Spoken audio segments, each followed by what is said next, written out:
Going live. Okay. Hello. Sorry about that, Hi, you guys. everybody. Hi.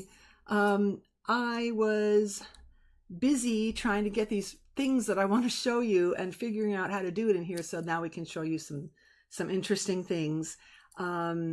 Anyway, welcome to all of you guys.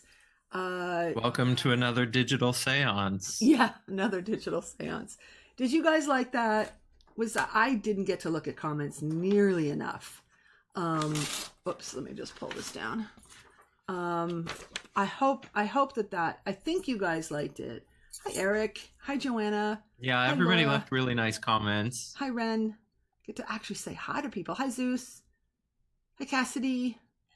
Halloween Mom. Who else is in here? Maybe I missed anybody. Hi, Philip. Hi, Nanu. Hi, Lisa. Oh, we forgot the quokka in the mainstream for Cassidy. Oh, doing it now. Hang on, right now. There you go.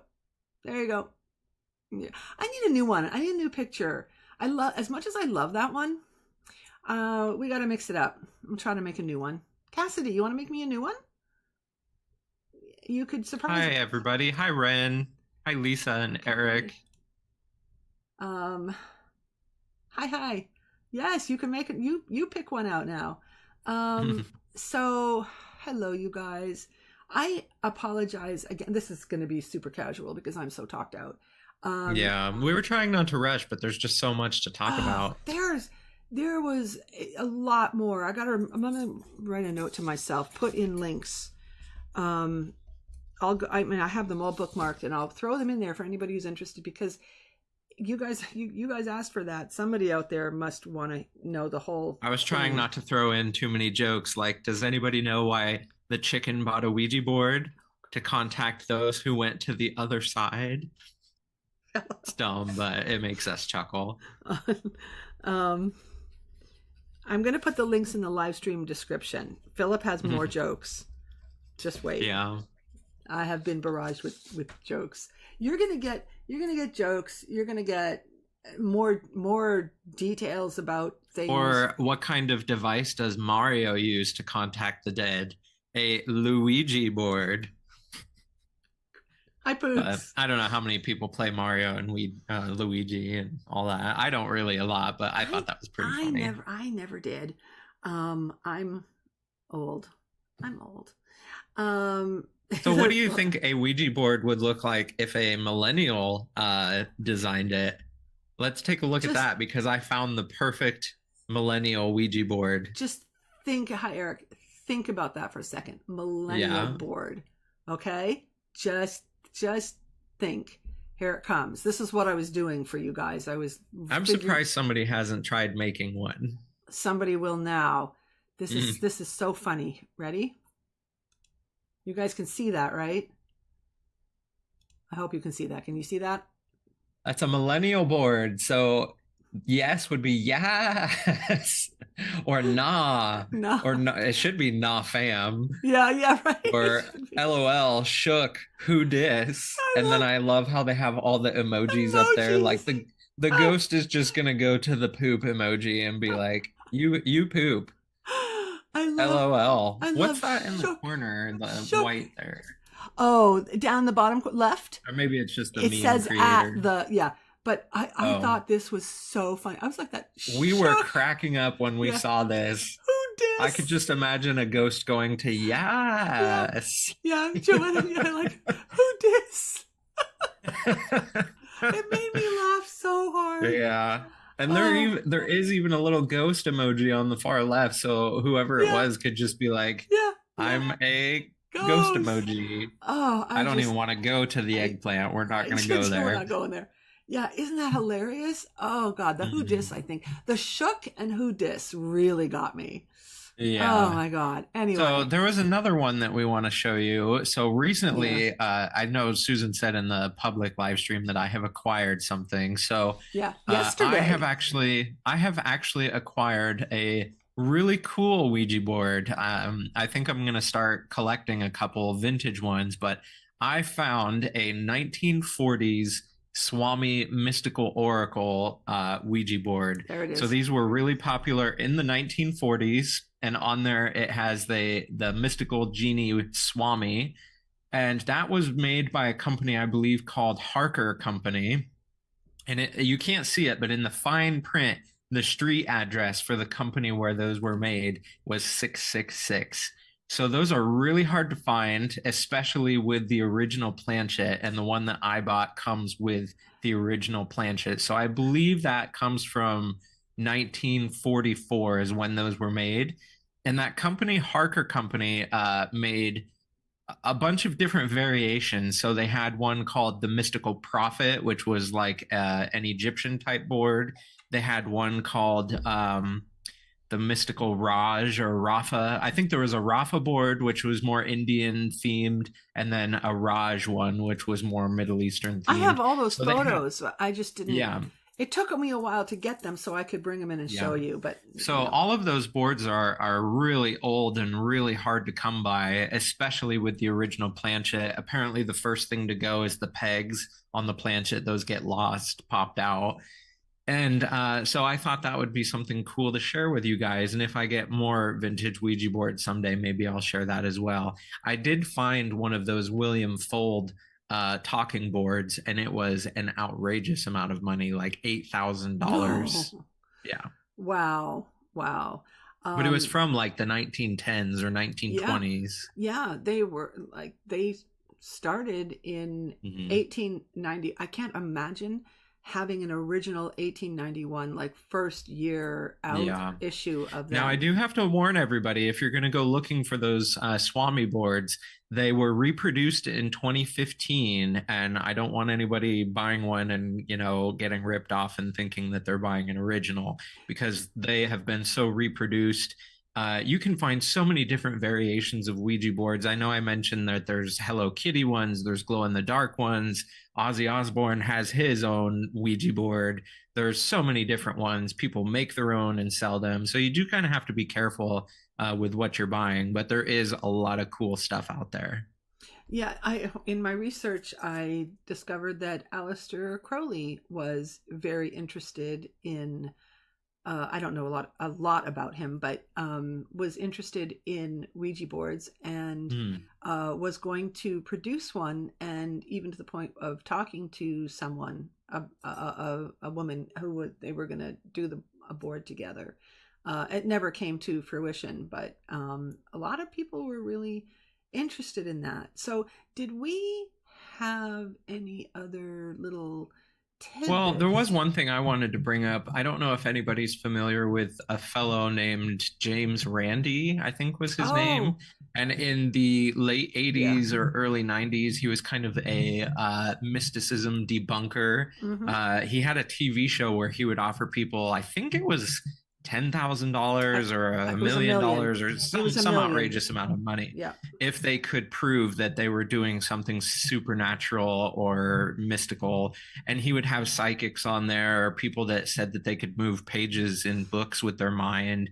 But the reason I brought him up was I was always curious to think, since he was around during the time of Ouija, of course, since it's been around since the 1890s, I wonder if he ever tried to debunk Ouija or if he just kind of dismissed it as like kind of a fun game Well, thing that was. we didn't get to this in the live stream at all. It was a section on the outline, but the um, Just really quick, Zeus I IMAD saw or that. Zeus Imad said the spirits say don't spend An 8,000 8,000. on a Ouija board. Yeah. Let Oh. me tell you, I don't have to consult the spirits for that. My wallet says don't spend 8,000 on a Ouija board.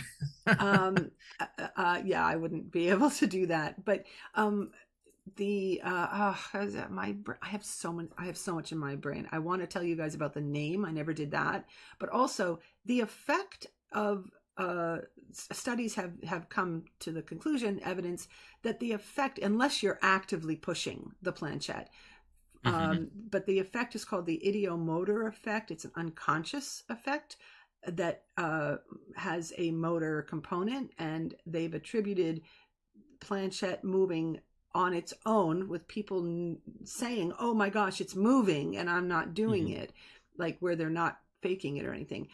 They've attributed it to that, to the ideomotor effect. And I thought this was interesting. In 2012, I think there was a study on simply asking yes no questions, and it was more accurate than just the probability of 50-50.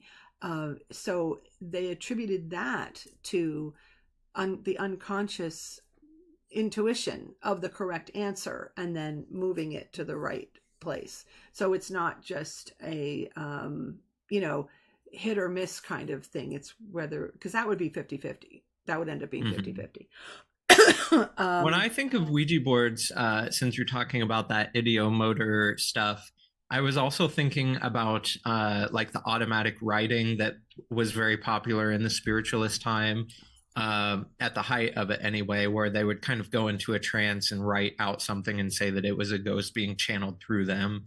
And also, I know I brought this up to you, Susan, is scrying. So if anybody's not familiar with scrying, you would take like a black onyx orb or some kind of dark mirror or something like that and kind of gaze into it and relax your eyes and kind of have sort of like trance like effects come through that, sort of the same like through channeling and stuff.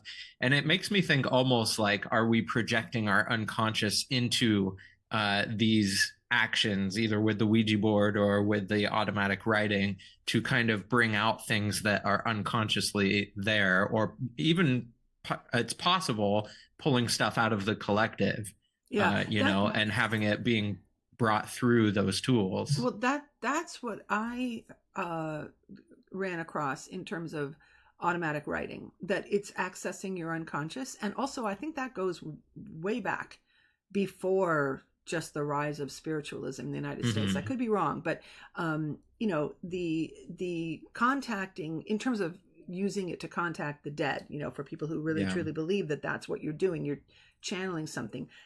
That's the kind of stuff that I think that they did from way back in ancient times, because they didn't have the spirit even boards. with the name Ouija, the subcontext of it is the mystifying oracle. And throughout ancient history, oracles would take psychoactive substances like drinks like Kikion and Greece and stuff like that, and have these kind of trance-like episodes where they would come out with information or predictions and things that could definitely be their unconscious. In terms of actually coming up with Ouija as the name, the story, just trying to get that information, something fairly simple, is hard. There's conflicting stories. I had come to the two popular ones, which you will encounter if you research this. One is that it's the words "we" and "ja," French and German for yes, put together, and pretty quickly that was dismissed as, no, that's just somebody who said, oh look, that's "we" and "ja." And the other story is that the sister-in-law of I think his name was Bond, actually, the lawyer that Charles Kennard partnered with, and whose name is actually on Elijah Bond was the attorney, and it was his sister-in-law that is said to have come up with the name Ouija, and she asked the board. She said, let's ask the board for its name, and the board said Ouija, which means good luck. It's an ancient Egyptian phrase, apparently, that means good luck. So that's pretty interesting. I know, but again, that was also in another place I read, dismissed as a myth. So where it really came from, I don't know. But this is another part of that, is that this sister-in-law of the attorney, the guy who actually is on the first patent, she was wearing a necklace of a woman who may or may not have been a spiritualist medium herself, whose name was Ouija or Ouida, Ouida. And some people thought, well, that's a coincidence. Here she is asking the board for the name but she's wearing a necklace of some, which she obviously knows that she's wearing a necklace of Mhm. someone named Ouida. So talk about unconscious, connection there. So I don't know. You'd think that there would be some. It wasn't that long ago. You'd think that the story would have been cemented as to exactly where the name came from. I still am not sure. If anybody Laura finds also out, said, I never heard of that. Interesting. I have a pendulum and I think it works that way too. In fact, if I concentrate on not moving at all, but thinking the answer and it gives it. Laura, absolutely. In fact, when you research this, you find out the ideomotor effect is on things like the planchette, uh, pendulums, and also dowsing is another thing Yeah. that comes up. And dowsing, if you don't know, is people use a stick that's like a Y shaped to look for water, but actually there's a different, more modern method. I've actually held them. You Mhm. you hold I a have hand. too. Oh, do you, with the metal Yeah, L they're shaped? like copper wires Yes, or something like like that. An L shaped Uh-huh. wire. So you're holding the wooden handle that the wire goes in. So you're not actually touching the wire. So this thing, if you just breathe on it, it moves. See, It when I will when I was swing. doing it, you were actually touching the Oh, wires. you were? So when How I does did it it, I move was freely? you're just supposed to lightly hold it and it can move in your hand and just go like this. Oh no, And mine were when really, I did it, I went to this place that's here in Iowa called Living History Farms, and it's kind of like where they do stuff in colonial times or whatever. yeah. And they took us out in a field and they explained that it's magnetism of the earth, and what you're doing is you're walking in this field and finding like where stuff is buried, or and if you walk over something where there is something underground, the wires will cross. And so I don't know Wow. what the science is behind it, but I have that memory of all of us standing in a line in this field and giving it to the next kid and going, Wow. ooh, you know. Wow. But they Well, said just hold your hands like this yeah. and or Yeah. Oh, don't grip the wires and they will cross. yeah. It was very interesting. Yeah, a witching board. They weren't they also called? Was the dowsing stick called like a witch stick, or was that something different?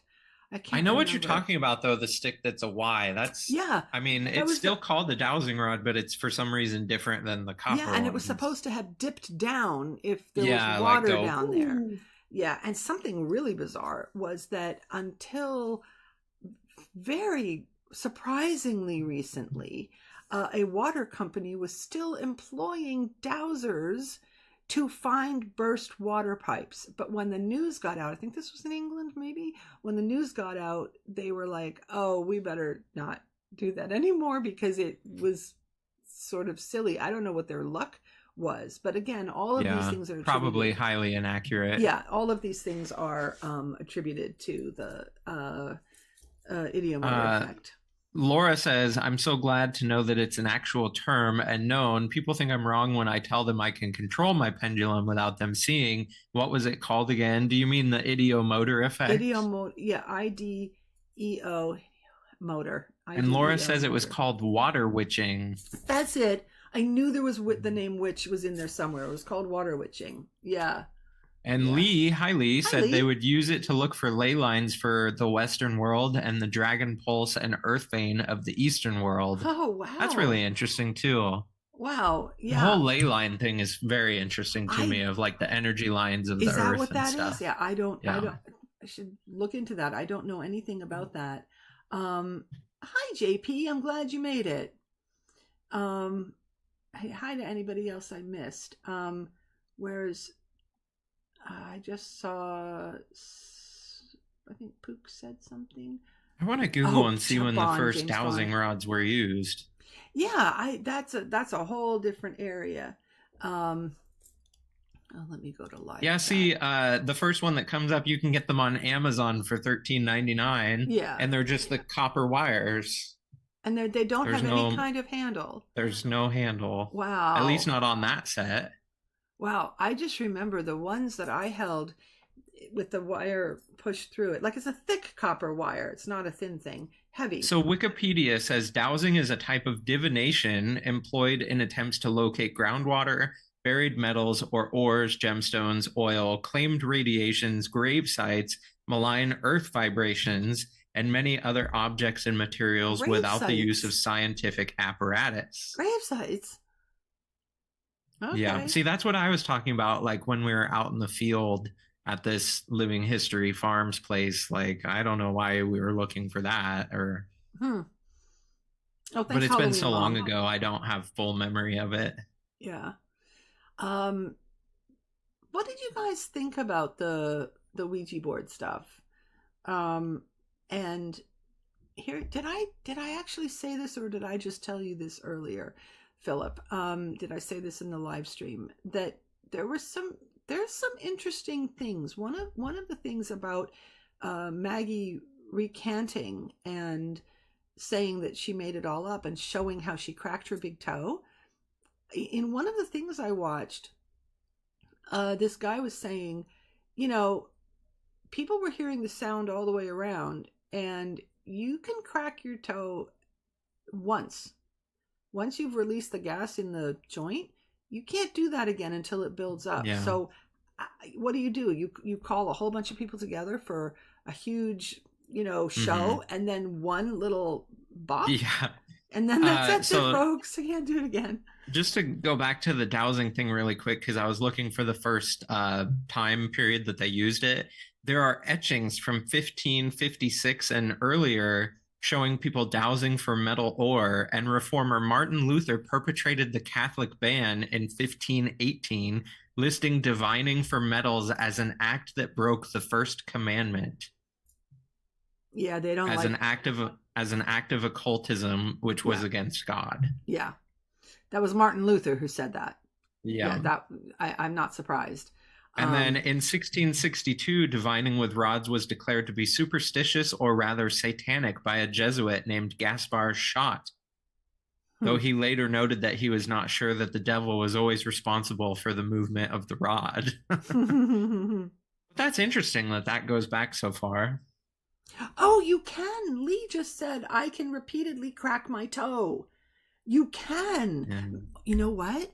Maggie might have had something that wasn't the same thing.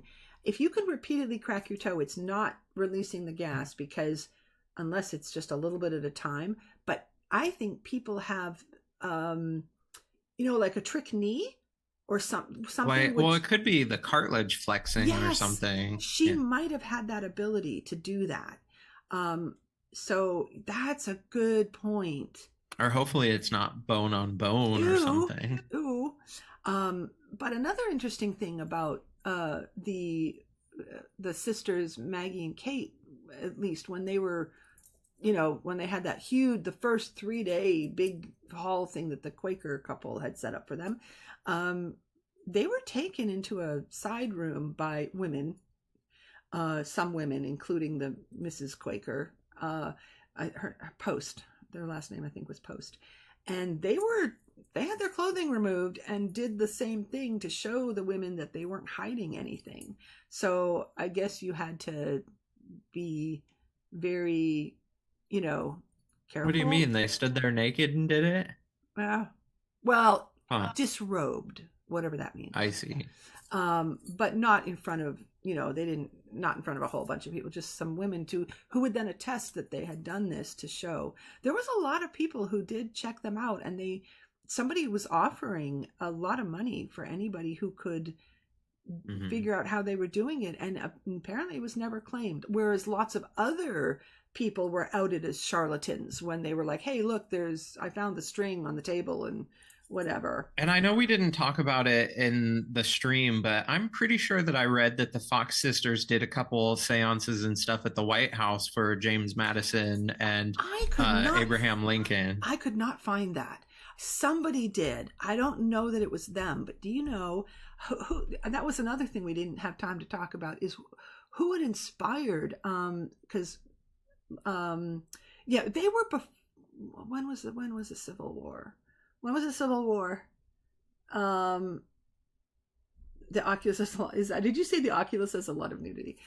Joanna said these chats are the best. I enjoy this stuff too. I'm glad you got here, JP. And I agree with you, Lee, that it is. I enjoy I enjoy the member streams a lot. We have so much fun in here, and it's nice to just come in and relax after, doing a regular life, because I'm still not comfortable. I'm just gabbing while Philip's looking something up, but it's Yeah. still hard for me. Oh, the occult has a Okay, lot of so nudity, not just the they were Oculus. So few. they did go to the White House. So this Oh. says on January 6th, 1853, newly elected President Franklin Pierce and his wife Jane Pierce experienced every parent's worst nightmare. Their only surviving child, 11-year-old Benny, died in a horrific train accident in Massachusetts. Oh. Jane Pierce struggled to adapt to life without her child. She even wrote him letters as she secluded herself in the private quarters of the White House. So, as Pierce fiercely mourned her son, a new religious movement took root across the country known as spiritualism, or the belief that the living could communicate with the dead. So, I'm going to skip a little bit because I kind of skimmed. What year was that? 1856. Okay, so the 1853, girls were doing this for several years already. Yeah. So it was 1853. So this says that it talks a little bit about the sisters with the wrapping on the family home and stuff. So this says the Fox sisters' allegations electrified Americans eager to connect with the deceased loved ones. Individuals such as Jane Pierce, fascinated by their narrative, she invited them to Washington. No one knows what exactly occurred between Pierce and the Fox sisters, but the White House session may have mirrored the Fox sisters' other seances, which commenced with guests sitting in a circle, holding one another's hands and reciting a prayer. Then the rappings would begin, and the sisters would allegedly lift the veil on the spirit world. And then it also talks about the Lincolns, because Mary Todd Lincoln famously lost her son as well. And that was in 1862. And Mary Todd Lincoln also turned to spiritualism to deal with her grief for that. And she held a lot of seances in the White House. But did she have the Fox sisters? Because I swear that all the histories of the Fox sisters, none of them mentioned that. And if they had been there, you would think that they would have. But there was a lot of famous people. This is on nationalgeographic.com, I believe. It does not say that the Lincolns had the Fox sisters there, but it did say that the Pierces had them there. Okay. The Lincolns had somebody named a medium named Nettie Colburn for seances in the Red Room of the White House. Yes, definitely Zeus. That was something I mentioned. Susan, do you want me to send you this article? Yeah, please do. Just message it to me. That was definitely Zeus. That was definitely something that was mentioned in the research. That it's very unfortunate, but yes, war brings out the desire for this. And Laura, I'm glad you wrote this message again, this comment, because I had seen you mention this Ouija board museum earlier, and I want to look into it because that sounds fun. Laura, look at the message. Look at the comment that Laura just left. There's a Ouija board museum, and you watched videos. That would be cool to go to. Where is it? Oh, if you find the link, you're gonna. Yeah, we can just also Google it. But I'd love to see that.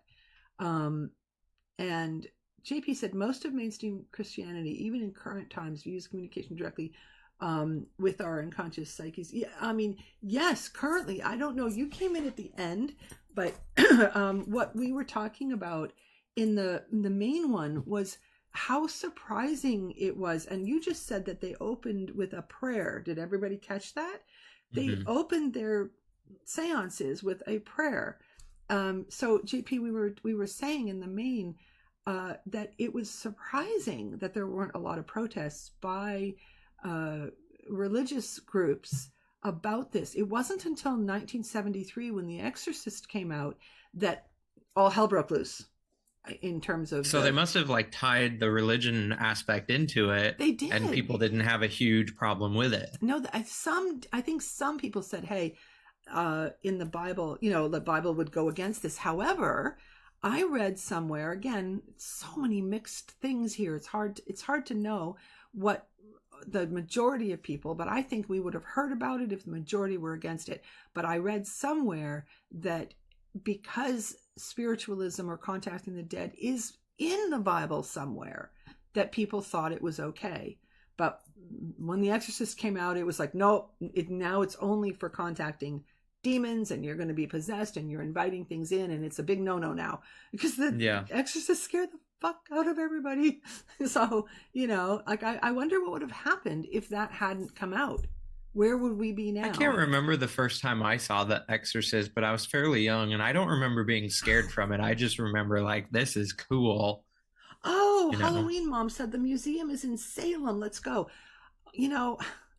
I'm in Cape Cod, so I went up to Salem once years ago when I was visiting my parents, and I have a mixed regard for it. I was so excited to go. Let me know, anybody who's been there, type in your experience. But I was so excited to go, and I had already like, I knew we would do the museum, and I wanted to go to the graveyard, and I wanted to go to the witch house. No, yes, but we didn't go there. It's the house of, is it the House of Seven Gables? Is it the Daniel Webster house? There's a famous tourist attraction that you can go through. I think it's the Seven Gables. But I had a friend visiting me, and we wanted to go to all the stores, like all of the big occult stores. And I had them all written down. I knew where they were on the map, and my mom and husband kind of did their own thing a little bit. They wanted to just mosey around, and my friend and I, we went like double speed. Like, here's one store, here's another one. I was just like moving along, and every single one of them was so disappointing. If you go to Salem, if you're thinking about it, like, I'm not trying to turn you off from shopping. I'm not such a shopaholic anymore, but I wanted some cool stuff, and it was so commercialized. It was so fake. It was people wanting just to get money from readings. And there was one, and I think it was the store, Lori Cabot, famous Salem witch. It was in her store that I saw something where I kind of went, I am over this. She had, for children, you could buy, it was a little, like a white, the jewelry box, the long one you put a watch or a bracelet in.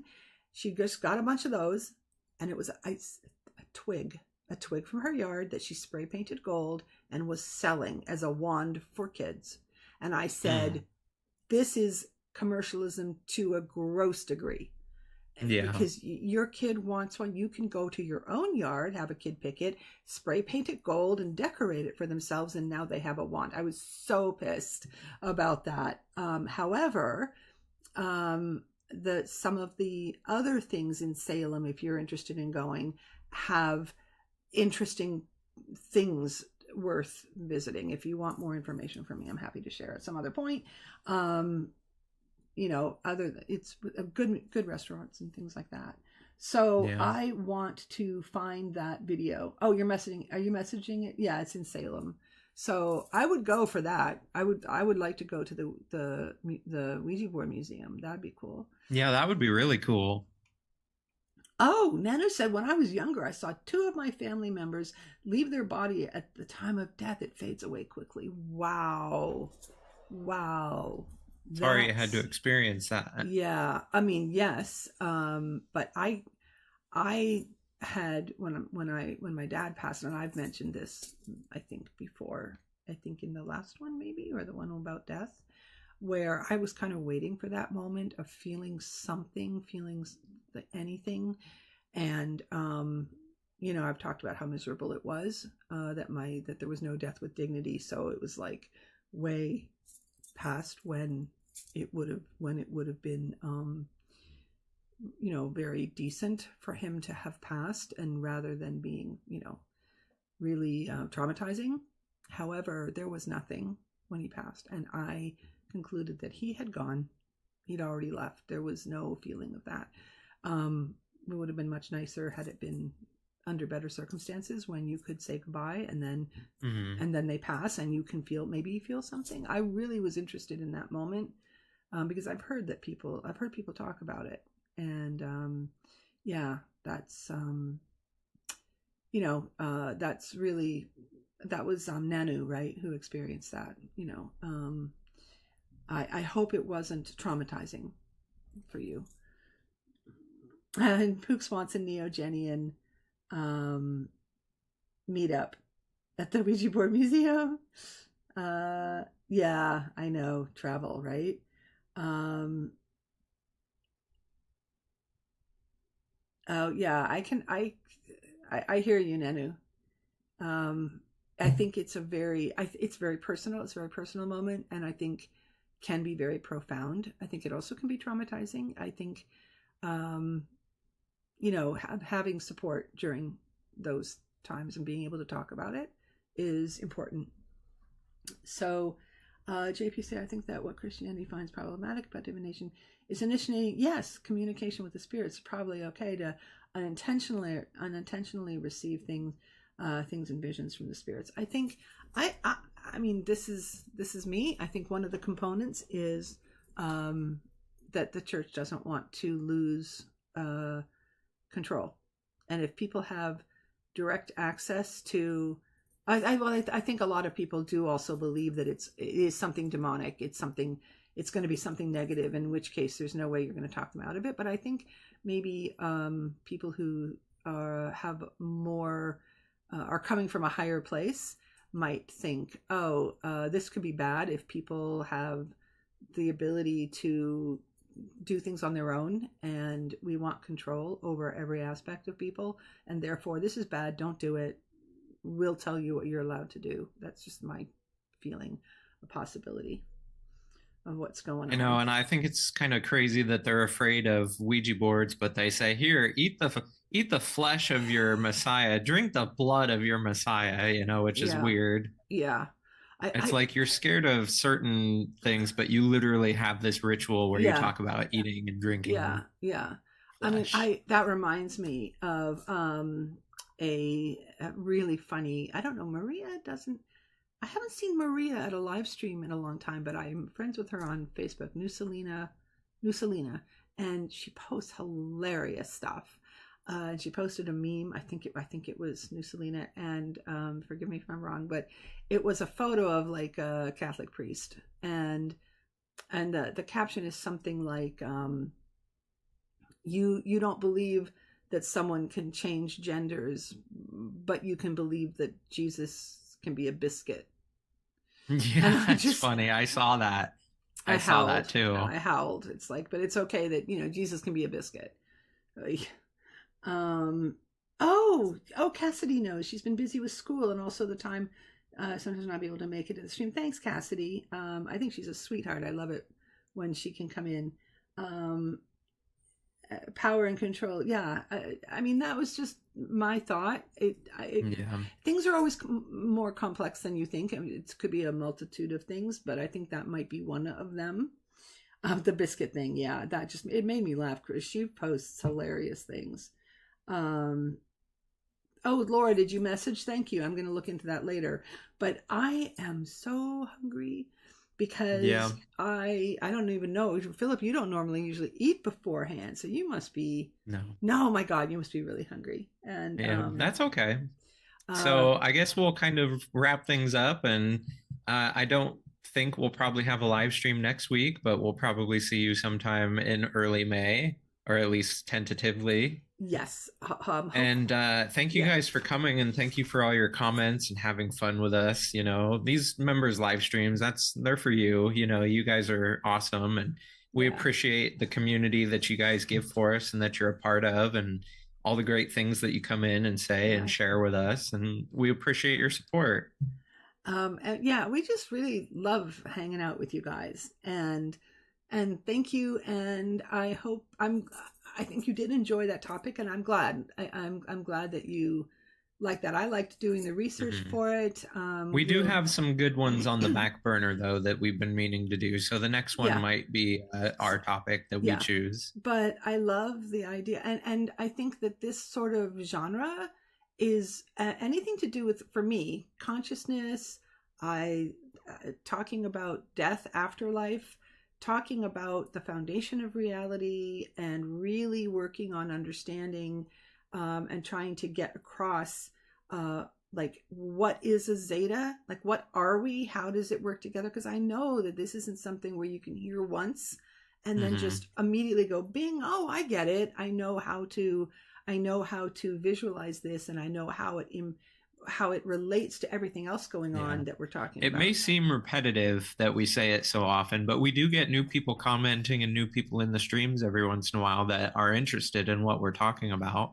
And also, we tend to assume that everybody has the level of understanding, and I think it was JP who brought in some really good questions last time that made me realize, oh, you guys, there's some tweaking that's important in order to get the most accurate view. And that's something I love talking about. I will talk about this for a long time, and you are welcome to ask questions. So you guys are awesome. Thank you so much. We're gonna go eat. I can't, do you know, it says subscribers only. I cannot type into here because the Neogenian Oculus, which is what I'm logged in as, is not a subscriber to the own channel. I think Morg has the same thing, has the same problem. Becca says, how do I access the store? Is there a link on YouTube or Facebook? Oh God, don't even about the store.